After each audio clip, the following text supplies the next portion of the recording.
नमस्कार साथियों, स्वागत है आप सभी का अंकित इंस्पायर्स इंडिया पर। मैं हूं अंकित अवस्थी। आप हैं मेरे साथ में एक ऐसे सेशन पर चर्चा करने के लिए जिसकी आप सब लोगों को देखकर या सुनकर के ही सरप्राइज वाली फीलिंग आएगी। आप पूछेंगे ऐसा क्यों?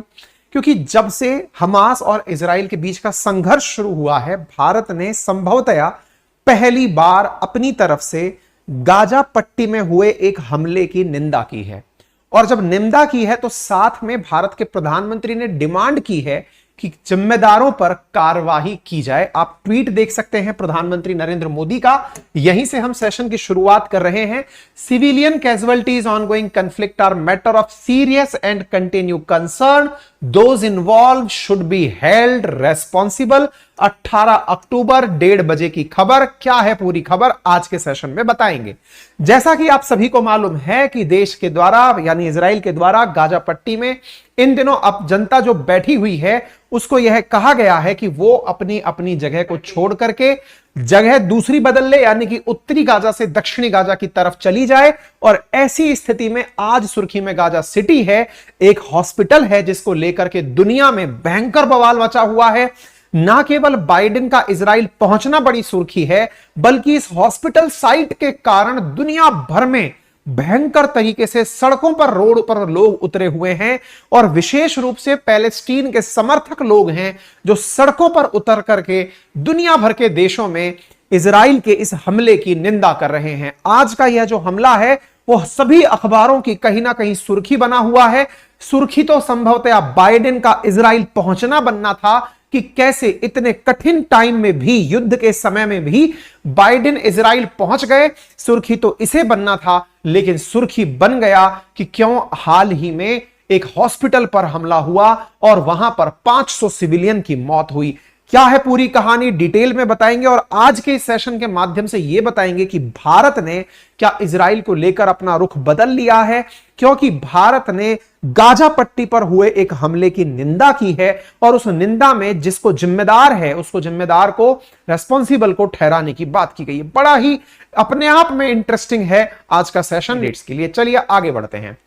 जैसा कि आप सभी को ज्ञात है कि हमने नरेंद्र मोदी जी का ट्वीट आपके सामने रखा है और उसमें यह कहा गया है कि नरेंद्र मोदी जी लिखते हैं कि deeply shocked at the tragic loss of lives at Al Ahli hospital in Gaza. भाई साहब, ये चीज जो है ना, मतलब देखते ही एक बार में ऐसा लगता है जज्बात बदल गए, भाव बदल गए। हो क्या गया है? गाजा में हमले का प्रधानमंत्री निंदा कर रहे हैं।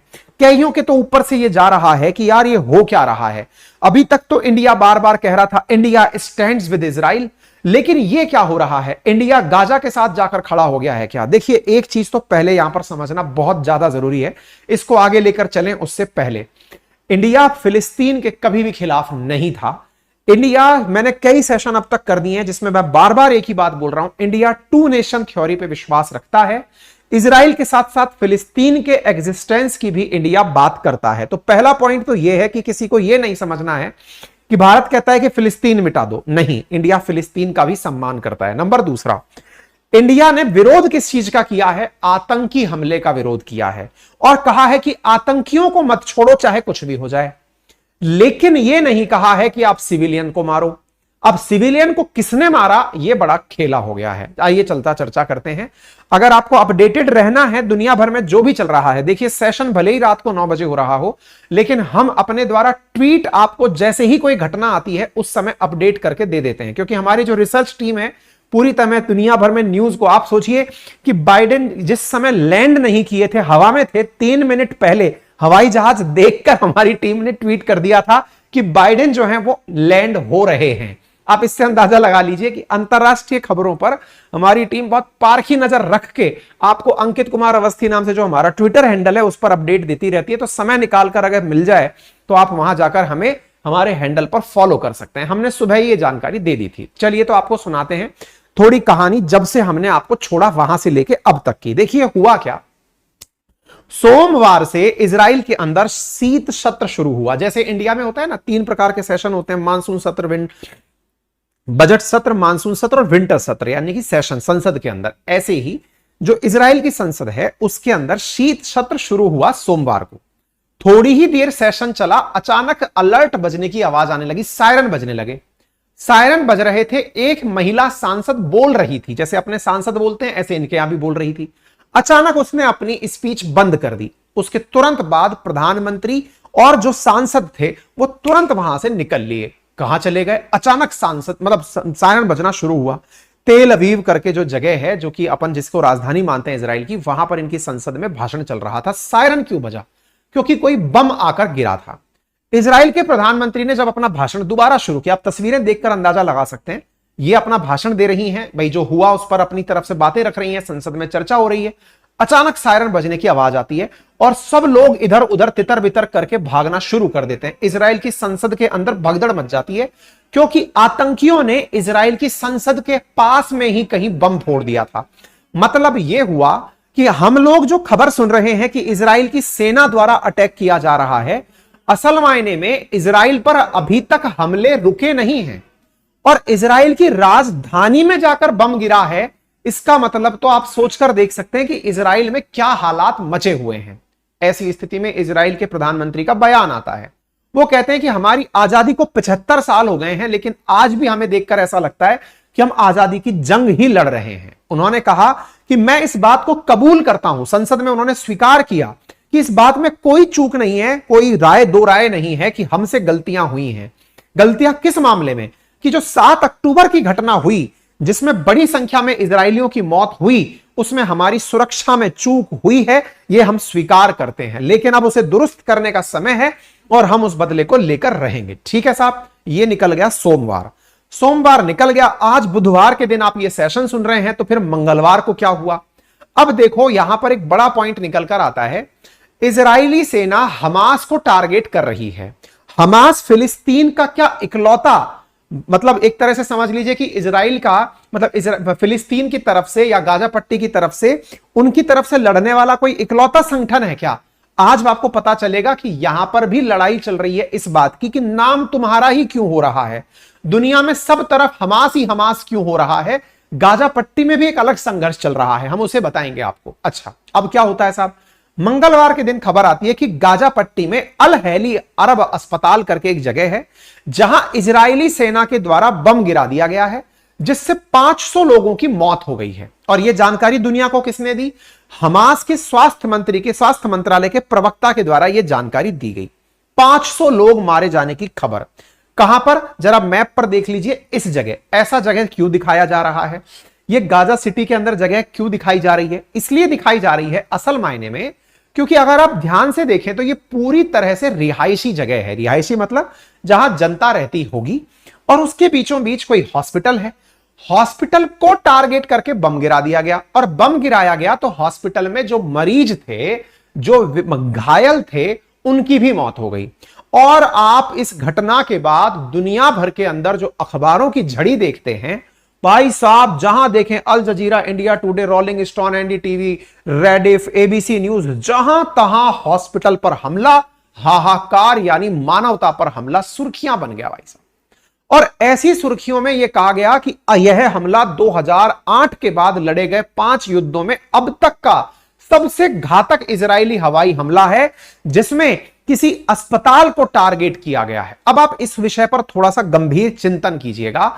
तस्वीरें बयान करती हैं कि यह हमला था, और ऐसी स्थिति में इस गोले के फटने से वहां पर जो लोग थे वो अस्पताल में ही मर गए। अब बवाल शुरू होता है दुनिया में। ये तो सब भूल गए, क्योंकि देखिए इजराइल ने हमास पर हमला क्यों किया? क्योंकि हमास ने इजराइल के लोगों को बंधक बनाया, और बंधक बनाकर उन्हें अभी तक नहीं छोड़ा, आतंकी हमला करी। तो ऐसी स्थिति में जो सिंपैथी थी ना दुनिया की, वो इजराइल के साथ थी कि विक्टिम कौन है, तो बोले इजराइल है। इजराइल तसल्ली से रह रहा था। हमास के आतंकी आते हैं और इजराइल को नेस्तनाबूद करने के लिए, उनके लोगों में डर बिठाने के लिए वो लोगों को उठाकर ले जाते हैं। लेकिन अभी जो कार्ड है वो कार्ड का पस्सा पलट गया है। यूं समझिए कि बिल्कुल ताश की पत्ती सी चल रही थी। अभी तक इजराइल कह रहा था हम पीड़ित हैं, लेकिन अब पीड़ित कार्ड खेलने के लिए हमास उतरकर सामने आ गया। उसने कहा हमसे दिक्कत है, समझ में आता है, लेकिन उस मरीज से क्या दिक्कत है जो कि अस्पताल में घायल पड़ा है। बोले वाह, आज तुमको घायलों की चिंता होती है। ये लोगों में आप में से सवाल कोई पूछ सकता है। बिल्कुल साहब, चिंता होती है। इसके पीछे का कारण सुनिए। हमास तो चलो आतंकी है, लेकिन एक देश की कंडीशन होती है साथियों। कन्वेंशन है दुनिया में, जेनेवा कन्वेंशन के माध्यम से यह तय किया हुआ है कि जब भी दो देशों के बीच किसी भी प्रकार का युद्ध होगा, ना तो कभी किसी सिविलियन को टारगेट किया जाएगा, ना किसी अस्पताल को टारगेट किया जाएगा, ना डॉक्टर को टारगेट किया जाएगा, ना नर्सेज को टारगेट किया जाएगा, ना अस्पताल को, ना एम्बुलेंस को, किसी को टारगेट नहीं किया जाएगा, क्योंकि ये घायलों की मदद कर रहे हैं। यानी कि जैसे अपन महाभारत में सुनते हैं ना कि हाँ भाई दिन में तो लड़ लिए, अब शाम को बैठकर हालचाल पूछेंगे, बता भाई तेरे कितने मर गए यार, बहुत बुरा हुआ, तेरे इतने लोग मर गए। एग्जैक्टली युद्ध के कंडीशंस में दुनिया भर में नियम है कि युद्ध लड़ना है लड़ो, लेकिन किसी के अस्पताल पर हमला मत करो। ऐसा होते ही विक्टिम कार्ड हमास खेलने उतर आया। उसने दुनिया भर में न्यूज फैला दी कि हाय देखिए हमारे ऊपर इस प्रकार से हमला हो गया है। चलिए साहब, इस तरह की जब खबर आई तो इसके बाद में फिर बवाल होना शुरू हुआ। क्या बवाल होना शुरू हुआ वो बताएंगे, लेकिन एक बार के लिए आप इस हमले के बाद की कहानी देखिए। अब थोड़ा सा ये, अच्छा अब सुनिए क्या होता है। जैसे ही हमास ने कहा कि हमारे ऊपर हमला हुआ, हमारे हॉस्पिटल में लोग थे वो मर गए, इस बीच में इजराइल की डिफेंस फोर्सेस जो कि ये सारे हमलों को अंजाम दे रही हैं, वो आ जाती हैं बाहर निकल के। उन्होंने बकायदा अपने द्वारा प्रॉपर तरीके से बताया कि क्या बताया कि देखो भाई जहां पर हमला हुआ है, पहले सभी लोग इसको समझने का प्रयास करें कि जहां पर हमला हुआ है इस साइट को अच्छे से देख लो, क्योंकि इस साइट पर बकायदा प्रॉपर तरीके से कैमरे लगा करके निगरानी की गई थी। इस जगह पर ध्यान देकर देखा जा रहा था कि इस जगह पर कोई भी हमला इजराइल ने नहीं किया। बोले इजराइल ने नहीं किया तो इन्होंने कहा कि हम आपको अब रडार द्वारा खींची गई फोटो दिखाते हैं। बोले दिखाओ। बोले फोटो कहती हैं कि असल मायने में इस गाजा पट्टी के अंदर इस्लामिक जिहाद नामक एक टेरर ऑर्गेनाइजेशन है। अब यहां से एक नया चैप्टर ओपन होता है। क्या चैप्टर ओपन होता है? गाजा पट्टी में दो आतंकी समूह, एक का नाम है हमास जो इतने दिन से सुर्खियों में चल रहा था, एक और आतंकी समूह है जिसका नाम है इस्लामिक जिहाद। अब ये इस्लामिक जिहाद क्या है? आतंकी समूह है, 70 के दशक का आतंकी समूह है। जिहाद में इस्लामिक जिहाद नाम का जो आतंकी समूह है, इसका भी काम सेम है, इजराइल को हराना है, इजराइल पर कब्जा करना है। लेकिन इन दोनों की आइडियोलॉजी में अंतर है। हमास लोगों का समर्थन भी लेता है, चुनाव भी लड़ता है, लेकिन इस्लामिक जिहाद कोई चुनाव से लेना देना नहीं है, सीधा हमला करना है। इन दिनों इसे बड़ा आइडेंटिटी क्राइसिस हो रहा था कि यार हमास वाले अपना ही फुटेज खा रहे हैं, जहां तहां देखो दुनिया में हमास ही हमास हो गया। एक समय था जब अलकायदा हुआ करता था ओसामा बिन लादेन के समय, अब हर जगह हमास चल रहा है। बोले यार अपना तो कोई नाम ही नहीं है, कोई जानता ही नहीं है कि गाजा पट्टी में हमने भी कितनी कुर्बानियां दी हैं। तो बोले क्या करें? बोले अपन भी अब इस हवन कुंड में घी डालने का काम करेंगे। बोले कैसे करोगे? भाई इन्होंने गाजा पट्टी के अंदर बिल्कुल समुंदर के किनारे अपने रॉकेट दागने की मशीन लगाई, और रॉकेट दागने की मशीन लगाई इजराइल पर रॉकेट दागने के लिए। भाई साहब इनने रॉकेट दागने शुरू किए। ये रॉकेट की तस्वीरें जाती हुई दिखाई दे रही हैं। ये जो आप देख रहे हैं ये रॉकेट लॉन्चिंग साइट्स हैं, ये सारी की सारी बिल्कुल समुंदर के किनारे लगा रखी हैं मिसाइलें, बढ़िया से चल रही हैं, धूमधाम इजराइल में जाकर गिर रही हैं। आप कहेंगे क्या उनके पास आयरन डोम नहीं है क्या? बिल्कुल है। उसकी एक्यूरेसी 95% है, 5% बचेंगी तो कहीं जाकर गिरेंगी, और ऐसा हुआ। तेल अवीव में मंडे को ही जाकर गिरी है। तो यह बात तो प्रमाणित है कि अभी भी इजराइल पर बम तो बरस रहे हैं। बरसा कौन रहा है? तो हमास की जगह कोई इस्लामिक जिहाद टेरर संगठन है, अब वो भी सक्रिय हो गया है। वो सक्रिय हुआ है तो रडार से यह इमेज निकलकर आती है कि इन्होंने इतनी सारी मिसाइलें दागी इजराइल पर हमला करने के लिए, देख लो। और उधर बैठा हुआ आयरन डोम इनको कैंसिल कर रहा है। ये कौन बोला? ये नायर गिलोन जो भारत के अंदर इजराइल के एम्बेसडर है, उन्होंने कहा कि देखिए जो हॉस्पिटल है ना गाजा के अंदर, वो असल मायने में इस्लामिक जिहाद के रॉकेट के कारण फूटा है, हमने नहीं चलाया। इजराइल ने आकर दुनिया में, अब देखिए इजराइल के पास जो टेक्नोलॉजी है वो इन लोगों के पास तो हो नहीं सकती। इजराइल तो आप और हम क्या बात कर रहे हैं, अगर चाह ले तो शायद उसे भी सुन ले। बोले आप कैसी बात करते हो? अरे भैया मैं बिल्कुल सही बात करता हूं। अंतरिक्ष से निशाना लगाकर ईरान में बैठे न्यूक्लियर साइंटिस्ट को जो आदमी गाड़ी में मार दे, आप उसके बारे में सोचते हैं कि वो कैसी टेक्नोलॉजी रखता होगा, उसे सारी लोकेशंस पता है। अब तो वो चाह लिया है ना कि कहां क्या हो रहा है, सब पता चल रहा है। इन्होंने अपने द्वारा दुनिया को बताया कि साहब बात ये नहीं है। तो बोले बात क्या है? बोले भैया असल में बात ये है कि यहां पर इस्लामिक जिहाद के द्वारा रॉकेट चलाया गया था, लेकिन इन लोगों के रॉकेट फुस्सी पटाखे हैं। जैसे आप लोग देखते हो दिवाली पर जब अपन बम पटाखे चलाते हैं, जरूरी नहीं है ना सारे के सारे जो रॉकेट हैं वो आसमान में जाएं। कई रॉकेट झोंपड़ियां भी तो जला देते हैं। बचपन में याद करो, अगर आपने कभी रॉकेट चलाए हो, रॉकेट चलाया, बोतल में रखा, लेकिन रॉकेट उड़ करके दिशा बदल गया, जुम करके दूसरे के घर में घुस गया, वहां अगर कोई सामान रखा है तो वहां आग लग गई। बहुत देखा होगा, बहुत सुना होगा। ये बेचारे वैसे ही रॉकेट चला रहे हैं। इसका प्रमाण क्या है? अब आप ये वीडियो देखिए। इजराइल ने कल रात को ये वीडियो निकालकर दुनिया के सामने रख दिया कि बोले बाकी तो सब छोड़ो, यह फुटेज देखो जो एक्सक्लूसिव है। क्या है फुटेज, जरा देखते हैं अपन। आइए यहां पर तस्वीर को गौर से देखें तो आपको देखो यहां पर कुछ उड़ता हुआ दिखेगा। अगेन दिखाता हूं, ध्यान से देखना। यहां पर आपको ये देखो रॉकेट उड़ते हुए दिखाई दे रहे हैं। ये जा रहे, ये जा रहे, ये बिल्कुल ब्लास्ट, और अचानक यहां दुम हो गया। यहां से निकलने वाले रॉकेट, फिर से देखो ये जो बिल्कुल झड़ियां सी लगी हुई है, देखो ये दिख रही होंगी आपको, बिल्कुल झड़ियां सी लगी हुई है। उनमें से एक रॉकेट मिस फायर हुआ और वो अल हैली हॉस्पिटल पर जाकर गिर गया। शाम के समय यह बात हुई थी। बाकायदा वीडियो से यह बात प्रूव होती है कि गाजा वालों का ही बम था और वो गाजा पर ही फट गया। यानी गाजा वालों ने बजा लिया अपना बाजा और यह तस्वीर निकलकर आ गई। लेकिन इसमें विक्ट्री कार्ड कैसे खेल गए? ये बम तो इनका ही गिर गया, लेकिन इन्होंने दुनिया के सामने इजराइल वालों से, इजराइल वाले अपनी सफाई दे रहे हैं। आप सोचिए कितना दूर का कैमरा लगा रखा है कि वहां तक की फोटो कैप्चर हो रही है। इतना दूर से ये कैमरा फोटो ले रहा है। इनकी फुटेज चेक होने में समय लगता। इतनी देर में तो दुनिया के सामने 500 लोग मरने की खबर हमास ने तुरंत फैलाई कि इजराइल तो इतने दिन से कह ही रहा था कि मैं गाजा पट्टी पर हमला करूंगा। सिविलियन से बार बार कह रहा था देश छोड़ दो, जगह छोड़ दो, मैं हमला करने आ रहा हूं। और लोगों ने जगह छोड़ी नहीं। ये 24 घंटे के भीतर जाके हमला करने की कह रहा था, देखो कर दिया। भाई साहब इतने लोग मर गए। अब ये जो ब्लेम गेम चलना शुरू हुआ, इस ब्लेम गेम के अंदर अल अहली हॉस्पिटल पर दागा गया गोला ये हमास के पक्ष में पड़ गया। कैसे? ये दुनिया के सामने विक्टिम कार्ड खेलने लग गए कि हमारे ही लोग, तो उनके ही लोग थोड़ी मरे थे, हमारे भी तो लोग मरे थे। विक्टिम कार्ड खेल गए।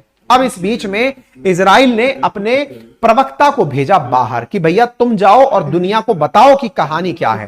इन्होंने बकायदा प्रॉपर तरीके से कहा कि ये जो रॉकेट था ये इस्लामिक जिहाद के द्वारा चलाया गया था, हमारे द्वारा नहीं चलाया गया था। अगर इजराइल के बारे में जानना है तो ये तथ्य सुनो, ये रही रिकॉर्डिंग। इन्होंने उस दिन के जितने भी कॉल हुए जो कि आतंकियों के बीच हुए रिकॉर्ड कर लिए थे। किसने? इजराइल ने, क्योंकि इन दिनों तो वो हर चीज मॉनिटर कर रहा है।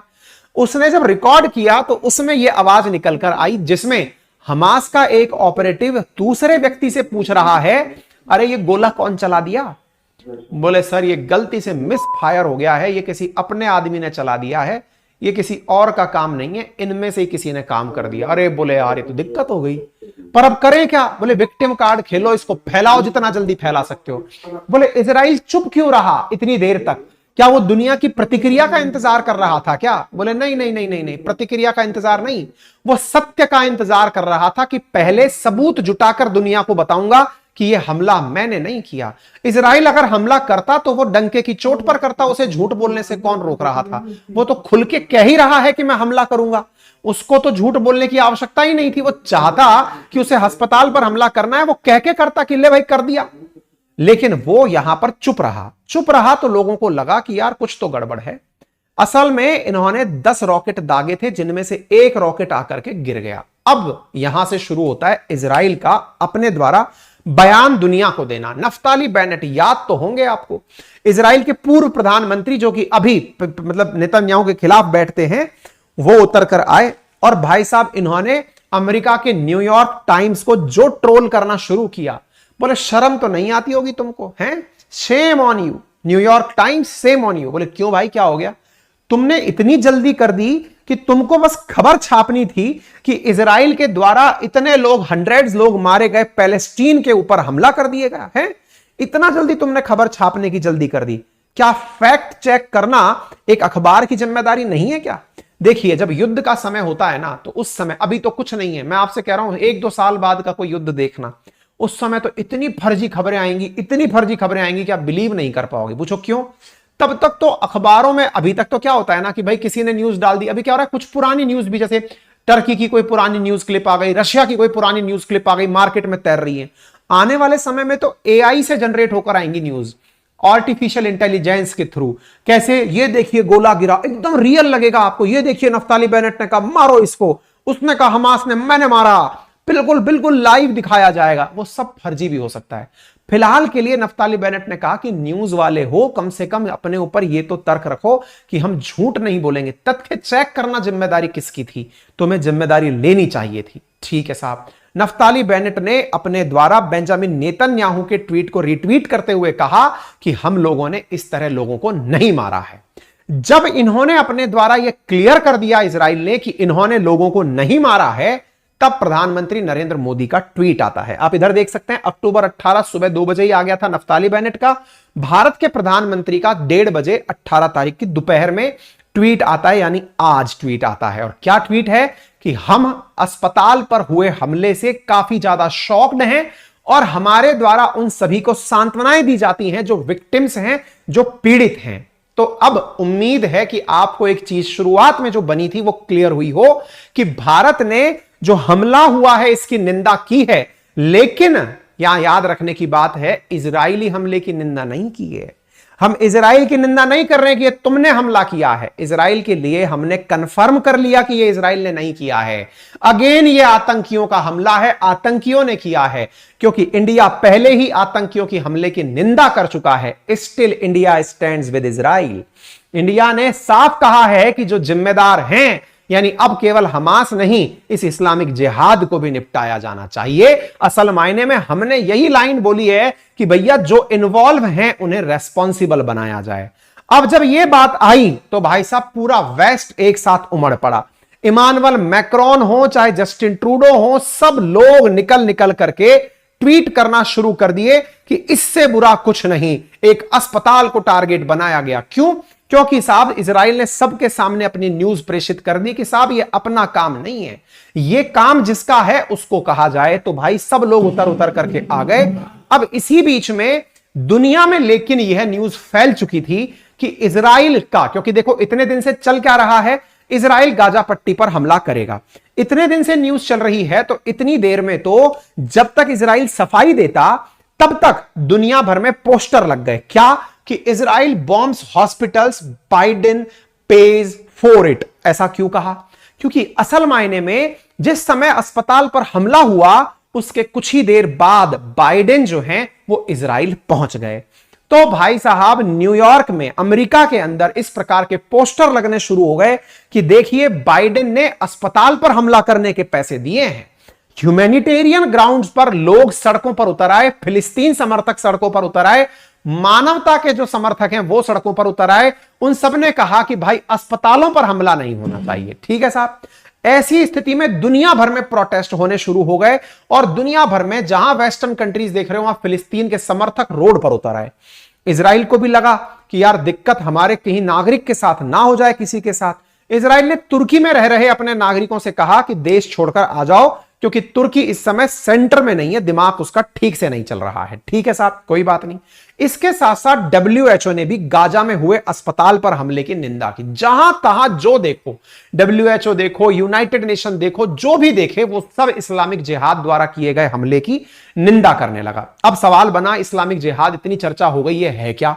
ये कोई फिलिस्तीन इस्लामिक जिहाद नाम का एक संगठन है। ये एक सुन्नी चरमपंथी समूह है। 1997 के दशक में इसको अमेरिका के द्वारा आतंकी घोषित किया गया था। इसको 70 के दशक में बनाया गया था। अल नखलहा और मोहम्मद अल हिंदी द्वारा इसको चलाया जाता है और इन दोनों का मकसद एक ही जैसा है, हमास का और इसका। ठीक है ना। टेड्रोस एडेनॉम ने कहा कि अरे भैया WHO वाले हैं हम, हमें गाजा के अंदर कम से कम जाकर के दवाइयां या फिर हमको बेडशीट वगैरह बांटने तो दो, हम कर क्या रहे हैं, हमें अंदर तो जाने दो, हमें अंदर जाने दो। बोले ऐसा तुम्हें क्यों दर्द हो रहा है? बोले इसलिए दर्द हो रहा है क्योंकि दुनिया में इंटरनेशनल ह्यूमैनिटेरियन लॉ है। जिनेवा कन्वेंशन प्रोहिबिशन है, जिसमें यह कहा गया है कि किसी भी देश के ऊपर मेडिकल फैसिलिटी पहुंचाने वालों पर, घायलों पर, बीमारों पर, मेडिकल ट्रांसपोर्ट पर और सिविलियंस पर कोई भी हमला युद्ध के दौरान नहीं किया जाएगा। ये हमले हो रहे हैं, हमें उसे बचाने जाना होगा। इतना ही चल रहा था, इतनी देर में अमेरिका के राष्ट्रपति बकायदा लैंड हो जाते हैं। ये बाइडेन आपको लैंड होते हुए अमेरिका में दिखाई दे रहे हैं। अमेरिका में बाइडेन पहुंचते हैं, बाइडेन इजराइल पहुंचते हैं। ये कम बड़ी सुर्खी नहीं है, ये बहुत बड़ी सुर्खी है। बहुत बड़ी सुर्खी क्यों है इसको भी समझना जरूरी है, क्योंकि असल मायने में अमेरिका द्वारा एक ऐसे देश में एंट्री की गई है जो कि युद्ध में है, और युद्ध में है, और उस देश के पास पहुंचना, आप सोचिए G20 में बाइडेन इंडिया आए, हम फूले नहीं समाये कि भाई अमेरिका का राष्ट्रपति आ रहा है। यहां तो युद्ध का देश चल रहा है, 98 लाख देश की आबादी है। इतने से देश के अंदर बाइडेन का पहले मंत्री आता है, फिर बाइडेन खुद चल के आ जाता है। बाइडेन को बाइडेन के सुरक्षाकर्मी मना करते हैं कि मत जाइए, उनकी संसद के पास हमला हुआ है, सायरन बज रहा है। बाइडेन ने कहा नहीं, ये हमारा समय है, हम वहां जाकर लोगों को बताएंगे कि हम इजराइल के साथ हैं। यानी अमेरिका ने जो सॉलिडेरिटी शो की है, बकायदा ये तक अमेरिका ने कह दिया कि ना मैं जॉर्डन से मिलूंगा ना किसी और से, केवल इजराइल से मिलने जाऊंगा। नेतन्याहू जाते हैं, गले लगाते हैं। आपके दिमाग में बड़े प्रश्न बन जाते हैं कि यार ऐसा भी क्या है, अमेरिका जो है वो इजराइल को इतना भी क्यों चाहता है। इसके पीछे बकायदा मैंने एक सेशन किया हुआ है, आप जाकर सुन सकते हैं, प्रॉपर डिटेल में सेशन किया हुआ है। इसके अलावा कल भी हम एक सेशन इस बात पर करेंगे कि क्या है असल वजह जो अमेरिकियों की नब्ज पकड़ी है यहूदियों ने, वो भी हम बताएंगे, जिसके चलते बाइडेन अपनी जान हथेली पर रखकर चले आए। आप सोचिए कि बाइडेन नेतन्याहू से मिलने खुद चलकर आए कि बोले भाई हम तुम्हारे साथ हैं, तुम संघर्ष करो। ऐसी स्थिति में बाइडेन आकर कहते हैं कि हमास आईसिस से भी बदतर है और तुम्हें अपनी रक्षा करने का पूरा हक है और अमेरिका तुम्हारे साथ है, हम अपना जो वादा किया है वो तुम्हारे साथ निभाएंगे। 1400 इजरायली मरे हैं, हम बदला लेकर निभाएंगे। बाइडेन से पूछा गया कि बाइडेन जी एक बात बताइए, आप तो पहुंच गए, लेकिन वो जो अस्पताल में हमला हुआ उससे लोग मारे गए, उस पर आप क्या कहना चाहेंगे। उन्होंने कहा देखिए, अस्पताल पर जो अटैक हुआ है वो असल में इजराइल का काम नहीं है, वो किसी और का काम है। इजराइल ने यह हमला नहीं किया है, ये केवल मेरी यात्रा को, यानी असल में इनकी यात्रा को डाइल्यूट करने के लिए कि दुनिया में ये बड़ी न्यूज ना बने, हो सकता है इसलिए भी किया गया हो। ठीक है, बाइडेन ने साफ साफ कह दिया। और देखिए इस बात से इनकार भी नहीं किया जा सकता। पूछे क्यों? क्योंकि देखिए आपको याद होगा लास्ट टाइम जब G20 चल रहा था, रशिया यूक्रेन चल रहा था, उस समय एक यूक्रेन की ही जो बम था वो पोलैंड के बॉर्डर पर जाकर गिर गया था। हमने आपको बताया भी था कि युद्ध के काल में नाटो मेंबर पर अगर गोला गिर गया तो गोला गिरते ही सारे के सारे नाटो देश एक साथ होकर रशिया पर टूट पड़ेंगे। लेकिन हुआ क्या भाई साहब, बाद में ये समझ में आया, सारे G20 के अंदर बैठे हुए नाटो मेंबर मिले कि यार ये तो हमको चैलेंज दे रहा है रशिया। लेकिन फिर क्लियर हुआ कि भाई वो उन्हीं की मिसाइल थी, यूक्रेन वालों की, और वो पोलैंड पर जाकर गिर गई थी। वो चला रशिया के लिए रहे थे, मिस फायर हो गई थी। एग्जैक्टली यहां पर भी ऐसा हुआ है। असल में पुतिन इसको, बाइडेन को चैलेंज करने के लिए भी ये प्रयास हो सकता है कि ये यहां आ रहा है सॉलिडेरिटी दिखाने। देखो आप समझो अमेरिका को कितना बड़ा चैलेंज दिया है इस प्रक्रिया ने। आप पूछेंगे कैसे? देखिए अमेरिका यहां आ रहा था यह दर्शाने के लिए कि मैं जाऊंगा इजराइल का साथ देने, समर्थन देने। बढ़िया ताम झाम के साथ अमेरिका आ रहा था। अमेरिका इज्जत को लेकर बड़ा कॉन्शियस होता है, आप समझना इस बात को। आप फुटेज में हर जगह क्या देखना चाहते थे कि अमेरिका पहुंचा इजराइल, अमेरिका ने दिया समर्थन, न्यूज तो यही चाहते थे। लेकिन इधर से बैठे हुए ईरान और अरब वर्ल्ड्स ने दिमाग लगाया, बोले कुछ तो चक्कर चलाना पड़ेगा, इजराइल की इज्जत के साथ साथ अमेरिका की इज्जत को भी दांव पे लगाना पड़ेगा। बोले करें क्या? बोले एक सिविलियन हमला कराओ, हॉस्पिटल पर हमला कराओ, अखबारों की सुर्खी बाइडेन नहीं होंगे, अस्पताल हो जाएंगे। और हुआ भी यही। अमेरिका के प्रमुख अखबार न्यूयॉर्क टाइम्स ने अस्पताल पर हमला हेडिंग दे दिया, उसने छाप दिया, बाइडेन चुप गए। बाइडेन का इतना बड़ा जो स्टंट था, पब्लिसिटी स्टंट, अमेरिका का स्टंट, वो फेल मार गया, क्योंकि उस समय अस्पताल पर हमला हो गया। सब जगह अस्पताल पर हमला चलने लग गया। बाइडेन की यात्रा फुस रह गई। बाइडेन ने सोचा था वो जॉर्डन से मिलेंगे, फिलिस्तीन से मिलेंगे, लेकिन वो तो फेल मार गया। बोले अब क्या करें? बोले अब तो आपके हाथ से बात निकल गई, सारा खेला मौके का ही तो है, मौका कोई और ले गया, आपके द्वारा बिछाए गए मैदान में क्रिकेट कोई और खेल गया। और इस समय असल मायने में ये इस्लामिक जिहाद, तो ताजा ताजा नाम निकल कर आया है, ये इस्लामिक जिहाद वाले खेला खेल गए। किसके साथ? अमेरिका के साथ। अमेरिका की फुटेज खा गए ये सारी की सारी। नहीं तो सोचो ना, सॉलिडेरिटी दिखाने के लिए जो अमेरिका पहुंचा है उसको तो भाई साहब उन्होंने मैच में निपटा दिया। उम्मीद है अब आपको यह बात समझ में आ गई हो, ठीक है ना। तो कुल मिलाकर अगर बातें समझ में आ गई हैं तो prime minister of Israel Biden को धन्यवाद दे रहे हैं। बाकी जितने भी लोग हैं वो सब यही कह रहे हैं कि भाई इजराइल को पैसा वैसा दिया जाए। बाकी सब तो ये सारे अपडेट हैं। इंडिया जो है वो अपनी तरफ से अपने जो लोग हैं उनको लेकर के आने के लिए तैयारी कर रहा है और सब लोग अपनी तरह से बाकी सुरक्षित चल रहे हैं। बाकी ये था अभी तक का अपडेट। उम्मीद है कि आपको इजराइल से जुड़े हुए अपडेट का जो हम सार गर्भित एक ही समय में जो सूचनाएं दे रहे हैं वो प्रक्रिया आपको पसंद आ रही होगी। बाकी पल पल के लिए अपडेट से जुड़ना चाहते हैं, देश दुनिया के जो खबर चल रही है उसमें अपडेटेड खबर क्या चल रही है, उसके लिए आप हमें हमारे ट्विटर पर फॉलो कर सकते हैं। KA अंकित नाम से हमारा ट्विटर हैंडल है। बाकी अंकित कुमार अवस्थी वेरीफाइड अकाउंट से अगर आप हमें सर्च करेंगे तो हम मिल जाएंगे।